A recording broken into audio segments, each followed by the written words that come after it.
Hello दोस्तों, स्वागत है आप सभी का हमारे चैनल यूपी एग्ज़ाम क्विज़र में। दोस्तों आज है 19 मार्च और आज संडे था। यूपी करंट अफेयर्स का टर्न था, लेकिन आज यूपी करंट अफेयर्स नहीं ला पाए। तो जो यूपी करंट अफेयर्स का वीडियो होगा साप्ताहिक वाला, वो कल यानी कि मंडे को मिल जाएगा। ठीक है, तो आज हम 19 मार्च से संबंधित करंट अफेयर्स के क्वेश्चंस को डिस्कस करेंगे।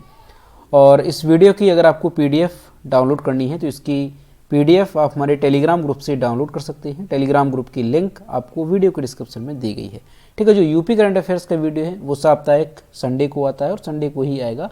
केवल आज ये संडे को नहीं आ पाया है, इसलिए मंडे को आ जाएगा। तो चलिए स्टार्ट करते हैं। दोस्तों यूपी करंट अफेयर्स की PDF ई-बुक अगर आपको डाउनलोड करनी है लास्ट 6 मंथ की, तो इसकी लिंक वीडियो के डिस्क्रिप्शन में दी गई है। वहाँ से आप इस PDF ई-बुक को डाउनलोड कर सकते हैं। ये जो PDF ई-बुक है जुलाई 2022 से लेकर के दिसंबर 2022 तक की है। इसके अलावा अगर आपको यूपी करंट अफेयर्स की जनवरी और फरवरी 2023 की PDF ई-बुक डाउनलोड करनी है तो इसकी लिंक वीडियो के डिस्क्रिप्शन में दी गई है। तो ये दोनों PDF ई-बुक आप वहाँ से डाउनलोड कर पाएंगे। और अगर इसे डाउनलोड करने में कोई प्रॉब्लम होती है तो साइट पर आपको व्हाट्सएप नंबर और ईमेल मिल जाएगा, जिस पर आप कॉन्टैक्ट कर सकते हैं। और दोस्तों ये जो यूपी करंट अफेयर्स की PDF है, ये यूपी के सभी कॉम्पिटिटिव एग्जाम्स के लिए मोस्ट इंपॉर्टेंट है। तो अगर आप उत्तर प्रदेश की किसी भी एग्ज़ाम्स की तैयारी कर रहे हैं, यूपी PSC है, RO ARO, उत्तर प्रदेश शिक्षक भर्ती सुपर टेट है, इसके अलावा लेखपाल वीडियो, जो भी कॉम्पिटिटिव एग्जाम्स हैं, तो इस PDF को आप लोग जो है ज़रूर से ले सकते हैं। चलिए शुरू करते हैं करंट अफेयर्स का सेशन। तो आज का सेशन शुरू करने से पहले हम कल के क्वेश्चंस का रिवीजन करेंगे। कल का पहला क्वेश्चन है, स्काई ट्रैक की रिपोर्ट के अनुसार कौन से हवाई अड्डे को लगातार 5वीं बार भारत और दक्षिण एशिया में सर्वश्रेष्ठ घोषित किया गया? तो दिल्ली हवाई अड्डे को ऑप्शन यहाँ पे ए करेक्ट होगा। कौन सा है? इंदिरा गांधी अंतर्राष्ट्रीय एयरपोर्ट। अगला है, हाल ही में पाक जलडमरू मध्य को सबसे तेजी से तैरकर पार करने वाले पहले भारतीय कौन बने? ये बने हैं रमेश सेलार। ऑप्शन यहाँ पे डी करेक्ट हो जाएगा। अगला है, टाटा कंसल्टेंसी सर्विसेज यानी कि TCS ने अपना नया CEO और MD किसे नियुक्त किया? के कृतिवासन को। ऑप्शन यहाँ पे ए करेक्ट होगा। अगला है, इंटरनेशनल पब्लिकेशन सेंट्रल बैंकिंग ने किसे गवर्नर ऑफ द ईयर 2023 से सम्मानित किया है? तो RBI के गवर्नर शक्तिकांत दास को। अगला है, केंद्रीय कृषि मंत्री ने किस शहर में एग्री यूनिफेस्ट का उद्घाटन किया है? तो इसका उद्घाटन किया गया है बेंगलुरु में। ऑप्शन यहाँ पे बी करेक्ट होगा। अगला है, सी ड्रैगन एक्सरसाइज 2023 किन देशों के बीच होगी? तो ये भारत और अमेरिका के बीच होगी। ऑप्शन यहाँ पे बी करेक्ट होगा। अगला है, विश्व नींद 2023 दिवस कब मनाया गया? तो ये मनाया गया है 17 मार्च को। ऑप्शन यहाँ पे ए करेक्ट होगा। अगला है, गगनयान का जो पहला अबॉर्ट मिशन है वो कब लॉन्च किया जाएगा? तो गगनयान का जो पहला अबॉर्ट मिशन है मई 2023 में लॉन्च होगा। ऑप्शन यहाँ पे बी करेक्ट होगा। अगला है, 7वें अंतर्राष्ट्रीय मधुमेह शिखर सम्मेलन 2023 का उद्घाटन कहाँ किया गया? तो जो 7वां अंतर्राष्ट्रीय मधुमेह शिखर सम्मेलन था उसका उद्घाटन किया गया है पुणे में। ऑप्शन यहाँ पे सी करेक्ट होगा। तो दोस्तों ये कल के क्वेश्चंस थे जिसका हमने रिवीजन किया। अब हम शुरू करते हैं आज का सेशन। आज का पहला क्वेश्चन है, कहाँ पर प्रधानमंत्री नरेंद्र मोदी द्वारा ग्लोबल मिलेट्स कॉन्फ्रेंस का उद्घाटन किया जाएगा? तो ऑप्शन यहाँ पे करेक्ट हो जाएगा ए, नई दिल्ली में। दोस्तों 19 मार्च 2023 को प्रधानमंत्री नरेंद्र मोदी के द्वारा नई दिल्ली में ग्लोबल मिलेट्स कॉन्फ्रेंस का उद्घाटन किया जाएगा। 19 मार्च यानी कि आज। अब ये जो सम्मेलन होगा इसमें 6 देशों के कृषि मंत्री शामिल होंगे, अंतर्राष्ट्रीय वैज्ञानिक होंगे, पोषण विशेषज्ञ होंगे, स्वास्थ्य विशेषज्ञ होंगे, स्टार्टअप नेता होंगे और 100 से अधिक देशों के अन्य हितधारक इसमें भाग लेंगे। ये जो सम्मेलन है, ठीक है, इसके अवसर पे एक अनुकूलित डाक टिकट और मुद्रा सिक्के का भी अनावरण किया जाएगा, क्योंकि इस दौरान अंतर्राष्ट्रीय बाजरा वर्ष मनाया जा रहा है। साल 2023 को घोषित किया गया, तो इसी को लेकर के एक अनुकूलित डाक टिकट और मुद्रा सिक्के का भी अनावरण किया जाएगा। अब ये जो 2 दिवसीय सम्मेलन होगा ये बाजरा से संबंधित है, ठीक है। इसी के बारे में व्यापक मुद्दों पर सत्र आयोजित यहाँ पे किए जाएंगे, जिनमें प्रचार और जागरूकता, मूल्य श्रृंखला विकास, स्वास्थ्य और पोषण को लेकर के बाजार से जुड़ाव और अनुसंधान और विकास इसमें शामिल होंगे। तो कुल मिला के ध्यान रखेंगे, ग्लोबल मिलेट्स कॉन्फ्रेंस का उद्घाटन जो है वो कौन करेगा? तो प्रधानमंत्री नरेंद्र मोदी करेंगे। कहाँ पे इसका आयोजन किया जाएगा? नई दिल्ली में इसका आयोजन किया जाएगा। और कई सारे देशों के इसमें जो है विशेषज्ञ भाग लेंगे। अगला है snakes in the Ganga breaking India 2.0 नामक जो पुस्तक है ये किसके द्वारा लिखी गई है? तो ये जो पुस्तक है snakes in the Ganga breaking India 2.0 ये लिखी गई है किसके द्वारा? श्री राजीव मल्होत्रा और महोदया विजया विश्वनाथन के। यानी ऑप्शन यहाँ पे डी करेक्ट होगा, बी और सी दोनों। दोस्तों राजीव मल्होत्रा और महोदया विजया विश्वनाथन इनके द्वारा लिखी गई है पुस्तक snakes in the Ganga breaking India 2.0। ठीक, अब ये इंडिया में काफ़ी चर्चा में है। ऐसा क्या है इस पुस्तक में? तो ये जो पुस्तक है ये संयुक्त राज्य अमेरिका से भारत की राष्ट्रीय सुरक्षा के विभिन्न खतरों पर प्रकाश डालती है जो आम भारतीय द्वारा प्रमुख खतरा के रूप में नहीं माना जाता। यानी संयुक्त राज्य अमेरिका से जो भारत की राष्ट्रीय सुरक्षा को खतरा है उसके बारे में ये पुस्तक बताती है। हालांकि बहुत से भारतीय राष्ट्रीय सुरक्षा के जो प्रमुख खतरे हैं उनमें से पाकिस्तान है, चीन है, आतंकवाद, बांग्लादेश से अवैध आवासीयता, वामपंथी उत्तराधिकारवाद और इस्लामिक उग्रवाद से आते हुए देखते। यानी अधिकतर जो खतरा है भारत को राष्ट्रीय सुरक्षा को लेकर के वो ये माना जाता है पाकिस्तान, चीन, आतंकवाद से रिलेटेड, बांग्लादेश से अवैध आवासीयता को लेकर के, वामपंथी उत्तराधिकारवाद से लेकर के और इस्लामिक उग्रवाद से लेकर के ये खतरे भारतीय राष्ट्रीय सुरक्षा को लेकर के मानी जाती है। लेकिन ये जो पुस्तक है ये अमेरिका द्वारा भारत की सुरक्षा को एक महत्वपूर्ण खतरा भी मानती है। तो ये पुस्तक इसी पे आधारित है कि संयुक्त राज्य अमेरिका से भारत की राष्ट्रीय सुरक्षा को विभिन्न जो खतरे हैं उसके बारे में प्रकाश ये पुस्तक डालती है। ठीक, तो ध्यान रखें काफ़ी चर्चा में है। किसके द्वारा लिखी गई है? तो राजीव मल्होत्रा और विजया विश्वनाथन के द्वारा ये लिखी गई है। अगला है Bipin the man behind the uniform नामक जो पुस्तक है ये किसके द्वारा लिखी गई है? ये जो पुस्तक है ये लिखी गई है रचना बिष्ट के द्वारा। ऑप्शन यहाँ पे बी करेक्ट होगा। दोस्तों लेखिका हैं रचना बिष्ट रावत। इन्होंने एक पुस्तक लिखी है जो भारत के पहले सीडीएस थे विपिन रावत। ठीक है, जनरल विपिन रावत थे। तो ये पुस्तक इन्हीं के ऊपर लिखी गई है। कौन सी पुस्तक है? इसका शीर्षक क्या है? तो Bipin the man behind the uniform ये इस पुस्तक का शीर्षक है। ये पुस्तक जनरल विपिन रावत के जीवन, व्यक्तित्व और सिद्धांतों पर केंद्रित है जिन्होंने भारत के पहले चीफ ऑफ डिफेंस यानी कि सीडीएस के रूप में कार्य किया। 2021 में एक हेलीकॉप्टर दुर्घटना में इनका जो है निधन हो गया था। पुस्तक penguin random house in print के पेंगुइन वीर द्वारा प्रकाशित की गई है। तो ध्यान रखेंगे, वैसे नाम से ही ये पता चल जाएगा कि ये पुस्तक है किसके जीवन पर आधारित है। तो यहाँ पे आप देख सकते हैं बिपिन यहाँ पे वर्ड आया, तो ध्यान रखेंगे इसको कि जो भारत के पहले सीडीएस थे जनरल बिपिन रावत उन्हीं के जीवन पर आधारित ये पुस्तक है। ठीक है, the man behind the uniform लिखी किसके द्वारा गई है ये इंपॉर्टेंट रहेगा। तो रचना बिष्ट रावत के द्वारा ये लिखी गई है। अगला है प्रख्यात डैश तारक सिन्हा का लंबी बीमारी के बाद निधन हो गया। यानी जो तारक सिन्हा ये कौन है? ऑप्शन यहाँ पे करेक्ट हो जाएगा बी, क्रिकेट कोच। यहाँ पे आप इनकी इमेज देख सकते हैं। दोस्तों ये एक प्रमुख क्रिकेट कोच और इनको द्रोणाचार्य पुरस्कार से भी सम्मानित किया जा चुका है। तो लंबी बीमारी के बाद इनका जो है निधन हो गया है। ये जो तारक सिन्हा हैं इन्होंने जो क्रिकेटर हैं मनोज प्रभाकर, रमन लांबा, अजय शर्मा, अतुल वासन, सुरिंदर खन्ना, संजीव शर्मा, आकाश चोपड़ा, अंजुम चोपड़ा, रुमेली धर, आशीष नेहरा, शिखर धवन और ऋषभ पंत, तो ये जो बेहतरीन क्रिकेटर हैं इनको प्रशिक्षित करने के लिए इनको जाना जाता है। तो एक ये फेमस कोच थे। ठीक है, नाम इनका इंपॉर्टेंट है, ध्यान रखेंगे। पूछा जा सकता है कि तारक सिन्हा हाल ही में निधन हो गया, कौन थे? तो ये एक प्रमुख क्रिकेट कोच थे जिनका हाल ही में निधन हुआ। अगला है अंतर्राष्ट्रीय आपराधिक न्यायालय आईसीसी ने किसके खिलाफ गिरफ्तारी वारंट जारी किया है? तो यहाँ पे जो ऑप्शन करेक्ट होगा वो होगा option number A, Vladimir Putin के नाम। दोस्तों अंतर्राष्ट्रीय आपराधिक न्यायालय आईसीसी ने 17 मार्च 2023 को जो रूस के राष्ट्रपति हैं व्लादिमीर पुतिन इनके लिए गिरफ्तारी वारंट जारी कर दिया है। अब ऐसा क्यों किया गया है? तो ऐसा इसलिए किया गया है क्योंकि रूस और यूक्रेन के बीच जो युद्ध हुआ तो उस युद्ध में जो व्लादिमीर पुतिन हैं इनको जिम्मेदार माना गया है कि इन्हीं की वजह से जो है ये युद्ध हुआ। और इसके अलावा जो बच्चे हैं उनका भी अवैध निर्वासन हुआ है, इन्हीं की वजह से, इन्हीं को जिम्मेदार माना गया है। तो यही अदालत का आरोप है कि जो युद्ध हुआ है उसके लिए ये जिम्मेदार है रूस के राष्ट्रपति व्लादिमीर पुतिन। रूस के बच्चों के अधिकारों की आयुक्त हैं मारिया लावोवा बेलोवा, इनको भी जो है इसके लिए जिम्मेदार माना गया है और इनके लिए भी जो है वारंट जारी किया गया है, गिरफ्तारी वारंट।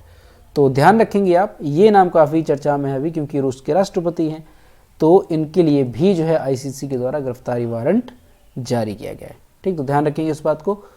अगला है, कौन वीडियो कॉन्फ्रेंस के माध्यम से भारत बांग्लादेश मैत्री पाइपलाइन का उद्घाटन करेगा? ऑप्शन यहाँ पे करेक्ट हो जाएगा सी, ए और बी दोनों, यानी कि प्रधानमंत्री नरेंद्र मोदी और शेख हसीना।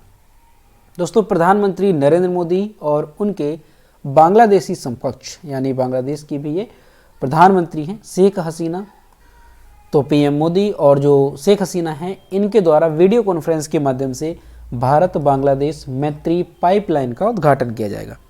ऐसा पहली बार है कि ये ऐसी पहली पाइपलाइन है जिसके माध्यम से भारत से रिफाइंड जो डीजल होगा वो बांग्लादेश को भेजा जाएगा।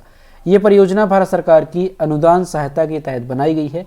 इस परियोजना में क्या है, 130 किलोमीटर लंबी पाइपलाइन का निर्माण शामिल होगा जो कि पश्चिम बंगाल के सिलीगुड़ी और बांग्लादेश के दिनाजपुर जिले के पर्वतीपुर को जोड़ेगा। यानी भारत से जो रिफाइंड डीजल है वो भेजा जाएगा बांग्लादेश के लिए, उसके लिए 130 किलोमीटर लंबी पाइपलाइन का निर्माण किया जाएगा। ये जो पाइपलाइन होगी पश्चिम बंगाल के सिलीगुड़ी से स्टार्ट होगी और बांग्लादेश के दिनाजपुर जिले के पर्वतीपुर को ये जोड़ेगी। तो ध्यान रखेंगे इस बात को, ठीक है, कि जो अभी पाइपलाइन है रिफाइंड डीजल के लिए वो किस देश के लिए विकसित की जाएगी, तो भारत से बांग्लादेश के लिए। अगला है, ग्लोबल रिसाइकलिंग डे कब मनाया जाता है? ये मनाया जाता है 18 मार्च को, ऑप्शन यहाँ पे बी करेक्ट होगा। दोस्तों, हर साल 18 मार्च को एक दिवस मनाया जाता है, काफ़ी इंपॉर्टेंट है, ग्लोबल रिसाइकलिंग डे। ये क्यों मनाया जाता है?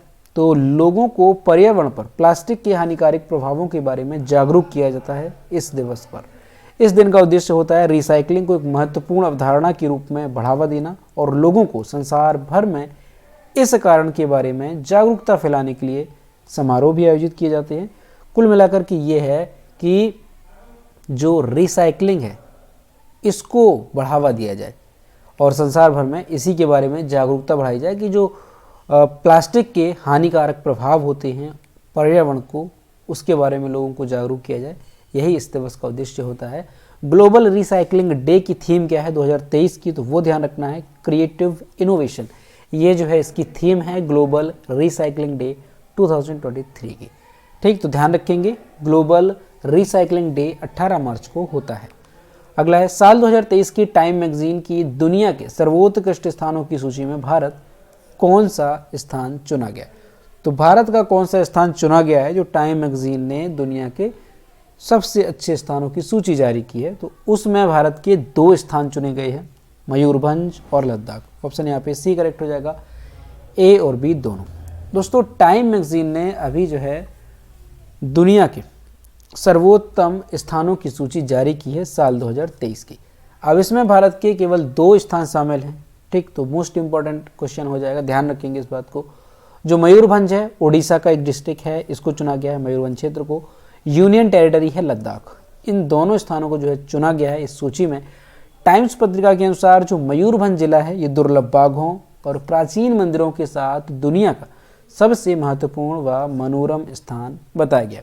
पत्रिका ने जिले के प्राकृतिक सौंदर्य का वर्णन किया और ऐसा लिखा है कि सिमलीपाल राष्ट्रीय उद्यान हो गया, मयूरभंज छाऊ, ये इंपॉर्टेंट है, छाऊ नृत्य उड़ीसा से संबंधित है, ध्यान रखेंगे। बेलगड़िया पैलेस का उल्लेख किया गया कि इसी को लेकर के ये काफ़ी चर्चा में रहता है। लद्दाख पर क्या कहा है? तो लद्दाख पर टाइम ने कहा कि अपने आश्चर्यजनक अल्पाइन परिदृश्य और तिब्बती बौद्ध संस्कृति के साथ जो लद्दाख है ये उत्तर भारत के सबसे दूर दराज के हिस्सों में कई यात्राओं को वारंट करने के लिए पर्याप्त चमत्कार है। यानी जो लद्दाख है ये किसके लिए जाना जाता है? तो ये यात्राओं के लिए जाना जाता है, कह सकते हैं आपकी टूरिस्ट डेस्टिनेशन के लिए जाना जाता है। ठीक, तो ध्यान रखेंगे 2 स्थानों को चुना गया है, मयूरभंज और लद्दाख।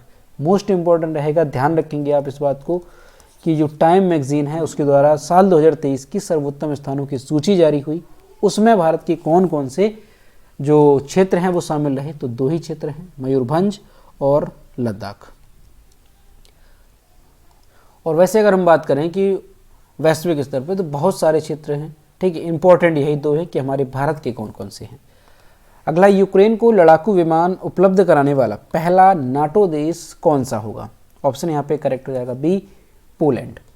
दोस्तों, जो पोलैंड के राष्ट्रपति हैं आंद्रेज डूडा, इन्होंने आने वाले दिनों में 4 सोवियत युग के मिग-29 लड़ाकू जेट विमानों को यूक्रेन भेजने की घोषणा की है।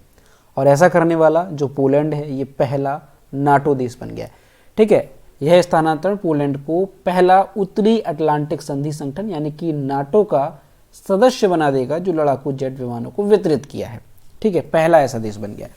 स्लोवाकिया ने भी ये घोषणा की है कि वह आने वाले हफ्तों में यूक्रेन को 13 मिग-29 लड़ाकू विमान भेजेगा, लेकिन जो पहली बार घोषणा की वो पोलैंड ने की है। तो अब इस बात को ध्यान रखेंगे, जो पहला नाटो देश बन गया है यूक्रेन को लड़ाकू विमान देने वाला, वो कौन सा हो गया है? पोलैंड। दोस्तों, नाटो देश की अगर हम बात करें तो क्या है ये नाटो? उत्तर अटलांटिक संधि संगठन है ये, ठीक है। नाटो का फुल फॉर्म क्या है? तो नॉर्थ अटलांटिक ट्रीटी ऑर्गेनाइजेशन, ये नाटो का फुल फॉर्म होगा, क्योंकि उत्तरी अटलांटिक संधि संगठन ये हिंदी में कहते हैं। ये है क्या? तो ये 30 सदस्य देशों का एक समूह है, ठीक है। इसमें 30 सदस्य देश हैं, 28 यूरोपीय हैं और 2 उत्तरी अमेरिकी।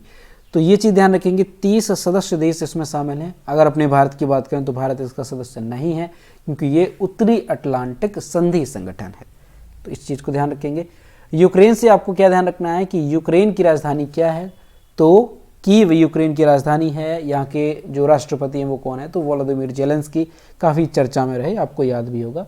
तो ये चीज़ आप यहाँ से ध्यान रखेंगे। और दोस्तों, ये जो नाटो है इसके बारे में अगर हम बात करें तो नाटो की स्थापना कब हुई ये भी आपको ध्यान रखना है। तो 4 अप्रैल 1949 को जो है नाटो की स्थापना हुई थी। इस चीज़ को ध्यान रखेंगे। हेडक्वार्टर काफ़ी इंपॉर्टेंट होता है, तो हेडक्वार्टर ध्यान रखना है आपको नाटो का कहाँ पे है? तो ब्रुसेल्स में जो है नाटो का हेडक्वार्टर है, जो कि बेल्जियम में स्थित है, ठीक। और महासचिव कौन है नाटो के? तो जेंस स्टोल्टेनबर्ग, ये जो है नाटो के हेड हैं या कह सकते हैं महासचिव हैं। अगला है, टीबी जागरूकता पैदा करने के लिए किसने 75 ट्रकों को हरी झंडी दिखाई है? ऑप्शन यहाँ पे करेक्ट हो जाएगा डॉक्टर मनसुख मंडाविया, सी यहाँ पे ऑप्शन करेक्ट हो जाएगा। जो स्वास्थ्य और परिवार कल्याण मंत्री हैं डॉक्टर मनसुख मंडाविया, उन्होंने 16 मार्च 2023 को नई दिल्ली में देश भर में 6 रोग यानी कि टीबी, ट्यूबरक्लोसिस जागरूकता, टीबी को ट्यूबरक्लोसिस कहते हैं, ठीक है। तो ट्यूबरक्लोसिस या आप कह सकते हैं 6 रोग या टीबी, इसके बारे में जागरूकता संदेशों वाले 75 ट्रकों को झंडी दिखा करके रवाना किया। वर्तमान में 71,000 निक्षय मित्र पोषण संबंधी सहायता के माध्यम से 10 लाख से अधिक टीबी रोगियों की सहायता कर रहे हैं। मंत्री ने प्रधानमंत्री टीबी मुक्त भारत अभियान के तहत टीबी रोगियों को पोषाहार की टोकरी भी वितरित की है। तो ध्यान रखेंगे, टीबी के बारे में लोगों को जागरूक करने के लिए ये जो है 75 ट्रकों को हरी झंडी दिखाई गई है। और ये जो ट्रक हैं ये देश भर के विभिन्न क्षेत्रों में जाएंगे और वहाँ पर लोगों को जागरूक करेंगे 6 रोग के बारे में। तो किसने ये हरी झंडी दिखाई है? जो स्वास्थ्य मंत्री हैं, परिवार कल्याण मंत्री डॉक्टर मनसुख मंडाविया। तो दोस्तों, ये थे 19 मार्च से संबंधित करंट अफेयर्स के सभी मोस्ट इंपॉर्टेंट क्वेश्चन जो कि हमने डिस्कस किए। अब हम देखते हैं कल की वीडियो का क्वेश्चन जो हमने आपसे पूछा था। ये है कल की वीडियो का क्वेश्चन जो हमने आपसे पूछा था कि Swiss firm IQ air report ने अपनी वर्ल्ड एयर क्वालिटी रिपोर्ट जारी की है। इसके अनुसार भारत 2022 में विश्व के सबसे प्रदूषित देशों की सूची में किस स्थान पर रहा? तो ऑप्शन नंबर इसका सी करेक्ट था, 8वें स्थान पर भारत है। और लगभग सभी स्टूडेंट्स ने इसके सही जवाब किए। मैं आपसे रोज़ कहता हूँ कि जो भी क्वेश्चन आपसे पूछा जाए तो सभी लोग क्वेश्चन का आंसर जरूर किया करो। यह है आज का क्वेश्चन। शिक्षा मंत्रालय के द्वारा जारी की रिपोर्ट के अनुसार भारत के किस राज्य में सबसे कम साक्षरता दर है? तो इसका जो भी करेक्ट आंसर है वो आपको कमेंट बॉक्स में बताना है। और कौन सा राज्य जो है साक्षरता दर के मामले में शीर्ष पर है वो भी आपको कमेंट बॉक्स में बताना है। तो सभी लोग कोशिश करेंगे क्वेश्चन का आंसर करें। और वीडियो आज का कैसा लगा? अगर वीडियो पसंद आया हो तो सभी लोग वीडियो को लाइक किया करो। और अगर अभी तक हमारे चैनल पर नए हैं तो सब्सक्राइब करना ना भूलें, साथ ही बेल आइकन को भी प्रेस करें ताकि सारे वीडियोस की नोटिफिकेशन आप तक पहुंचती रहे। तो मिलते हैं नेक्स्ट वीडियो में। और कल यानी कि मंडे को यूपी करंट अफेयर्स का स्पेशल वीडियो आएगा। तो मिलते हैं नेक्स्ट वीडियो में। Thank you.